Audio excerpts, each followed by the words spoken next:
What's good, suckers? It's me. I'm back, and we're here to read more Dungeons and Dragons from the Player's Handbook. We're going to get into a class that I don't really always care for called the paladin.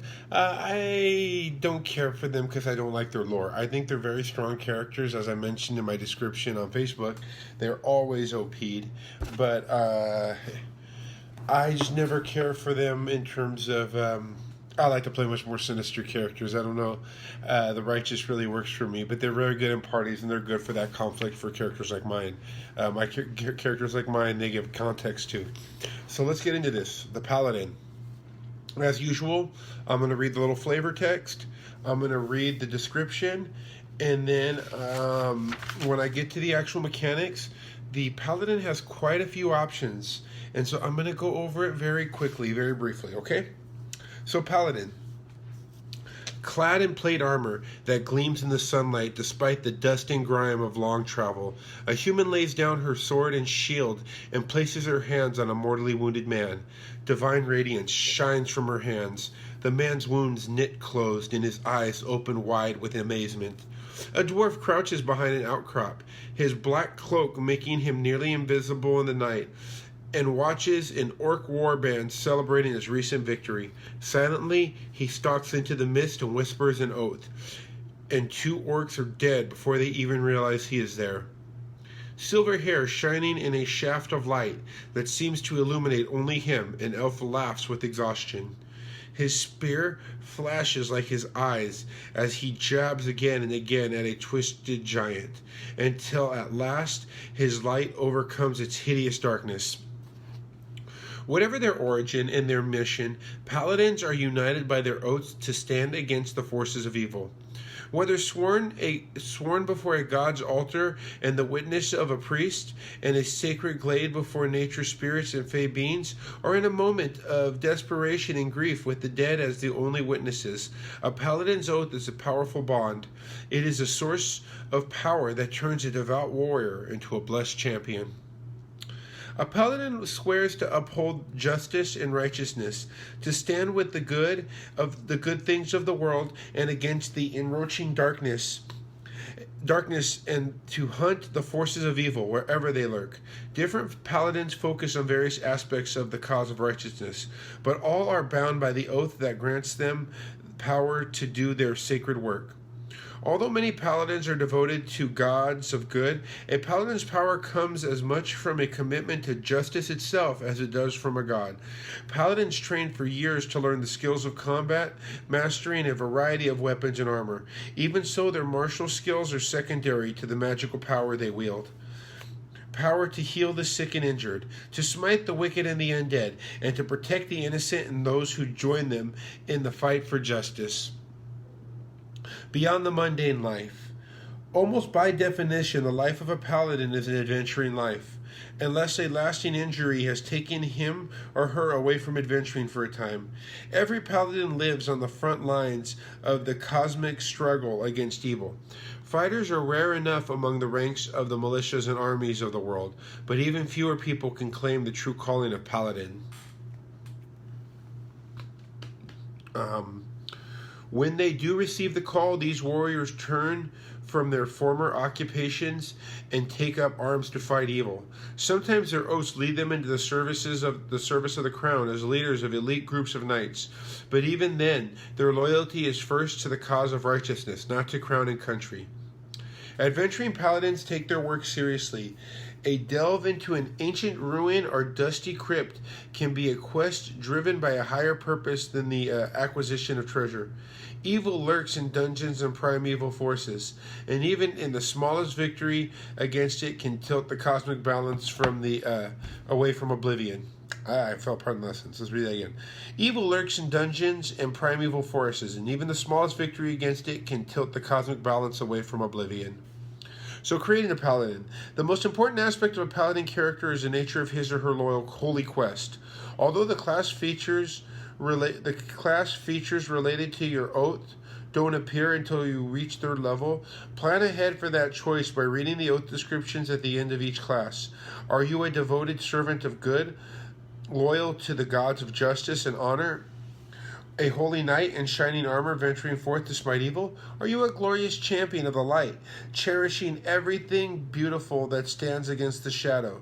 A knight whose oath descends from traditions older than many of the gods? Or are you an embittered loner, sworn to take vengeance on those who have done great evil, sent an angel of death by the gods, or driven by your own need for revenge? Appendix D lists many deities worshipped by the paladins throughout the multiverse, such as Torm, Tyri, Hieronis, Paladin, Kirojarath, Dalaraha, the Silver Flame, Bahamut, Athena, Rihorakati, and Heimdall. How do you experience your call to serve as a paladin?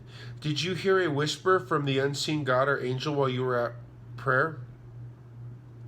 Did another paladin sense the potential within you and decide to train you as a squire?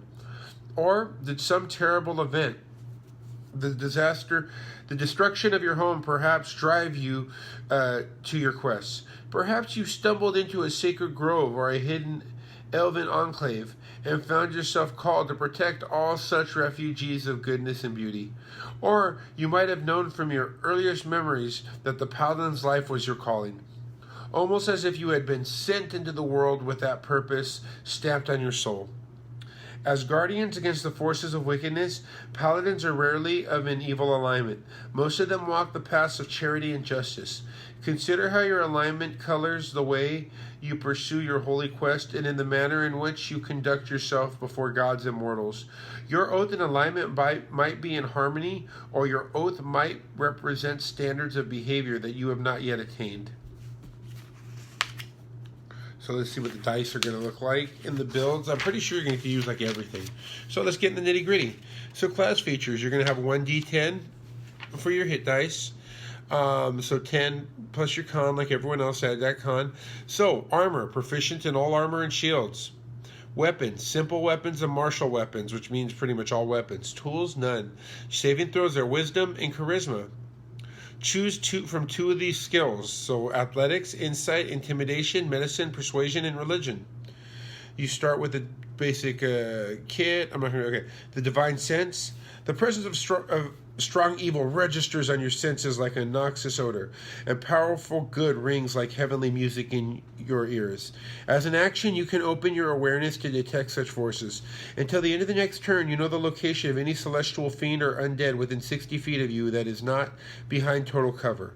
You know the type, celestial fiend or undead, of any being whose presence you sense, but not its identity. The vampire Count Strahd von Zarvach, for instance. Within the same radius, you also detect the presence of any place or object that has been consecrated or desecrated, as with the Hollow spell. You can use this feature a number of times equal to 1 plus your charisma modifier. When you finish a long rest, you gain all expenditures. So lay of hands now. This is your healing. Your blessed hands can heal wounds. You have a pool of healing power that replenishes you when you take a long rest.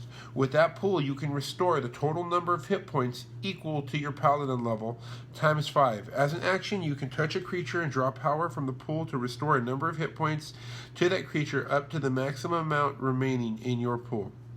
Alternatively, you can spend 5 hit points from your pool of healing to cure the target of 1 disease or neutralize 1 poisonous effect. So you got these cool heal things. Level 2, you're going to pick a fighting style: defensive, dueling, great weapon fighting, or protection. Defensive is going to give you more armor, 1 more armor point. Dueling is going to give you +2 to your damage rolls when you're using a melee weapon in one hand, and no other weapons. Great weapon and no shields, I think, when you're in one hand and no other weapon. Oh no, you might be able to use shield. Okay. Great weapon fighting, when you roll a 1 or a 2 on damage dice from an attack, you make, so that one's just gonna be when you're holding a weapon with 2 hands. Protections when your buddies get hit. At level 2, you're gonna get spell casting. You learn to draw on divine magic through meditation and prayer to cast spells as a cleric does. So you're gonna get some cleric spells. You're gonna have to prepare your spells just like a wizard does and a cleric the night before into your spell book and all that. You'll get divine smite, which is essentially like a power strike. You're gonna get to add When you hit a creature with a melee weapon, you can expend one paladin spell slot to deal radiant damage to the target. In addition to the weapon's damage, the extra damage is 2d8 for a first level spell, plus 1d8 for each spell level higher than first, to a maximum of 5d8s. The damage increases by 1d8 if the target is an undead or a fiend. Divine Health. By the third level, the divine magic flowing through you makes you immune to disease. Then you get to pick your oath. Your oaths are going to get big. I'm going to go over them real briefly because they all have a lot of parts. They all grant a lot of spells. But the oaths listed in this is the oaths, the sacred oaths of, there's the oath of devotion, which, it says, the oath of devotion binds the paladin to the loftiest ideals of justice, virtue, and order, sometimes called cavaliers, white knights, or holy warriors. These paladins meet the ideal of the knight in shining armor, acting with honor in pursuit of justice of the greater good. They themselves hold the highest standards of conduct, and some, for better or worse, hold the rest of the world to the same standards. Many who swear this oath are devoted to gods of law and good, and use their God's tenets as the measure of their devotion. They hold angels, the perfect servants of God, as their ideals, and incorporate images of angelic wings into their helmets and coats of arms. The spells you're going to get for this one is like protection of evil and good, sanctuary. You're going to later get lesser restoration. Like I said, this is your pivotal good guy. You're going to get sacred weapons and some other stuff later. The other paladin, this is the one I think I would potentially play. The Oath of the Ancients. The Oath of the Ancients is as old as the race of elves and the rituals of the druids. Sometimes called Fey Knights, Green Knights, or Horn Knights, paladins who swear this oath cast their lot with the side of the light in the cosmic struggle against darkness, because they love the beauty and they love the beautiful and life-giving things of the world, not necessarily because they believe in principles of honor, courage, and justice. They adorn their armor and clothing with images of growing things, leaves, antlers, or flowers, to reflect their commitment to preserving life and light in the world. So the spells they're going to get are going to be more reflective of those elements. They're going to get Ensnaring Strike, Speak with Animals. Later they'll get Moonbeam and Misty Step. Most of their stuff is going to be, like I said, they're going to be protectors of the natural order of things when it comes to nature and stuff. The other build they have in this one is the Oath of Vengeance. I think the Oath of Vengeance is really easy to play, and I think that most people looking into a paladin who don't necessarily want to heal might find the Oath of Vengeance a very fun one to play. The Oath of Vengeance is a solemn commitment to punish those who committed a gravest sin. When evil forces slaughter helpless villagers, when an entire people turn against the will of the gods, when a thieves' guild grows too violent and powerful, when a dragon rampages through the countryside, at times like these, paladins arise and swear an oath of vengeance to set right that which has gone wrong. To these paladins, sometimes called avengers or dark knights, their own purity is not as important as delivering justice. These are almost your blackguards, without them giving a blackguard in a player one's handbook, because they're not going to want to do that. You're going to get spells like Bane and Hunter's Mark. You're just going to go down. The tenets of this Oath of Vengeance vary by paladin, but all the tenets resolve around punishing wrongdoers by any means necessary. Paladins who uphold these tenets are willing to sacrifice even their own righteousness to mete out justice upon those who do evil. So the paladins are often neutral or lawful neutral in alignment. The core principles of the tenets are brutally simple. And so this is going to be your Holy Crusader, your like you said, your Dark Knight, your Avenger. This is your Paladin that is going out and getting retribution. Thank you guys for listening. Tomorrow we will go over the Ranger. Everyone have a good night. Peace. Much love. I appreciate feedback, shares, and all that noise. Thanks.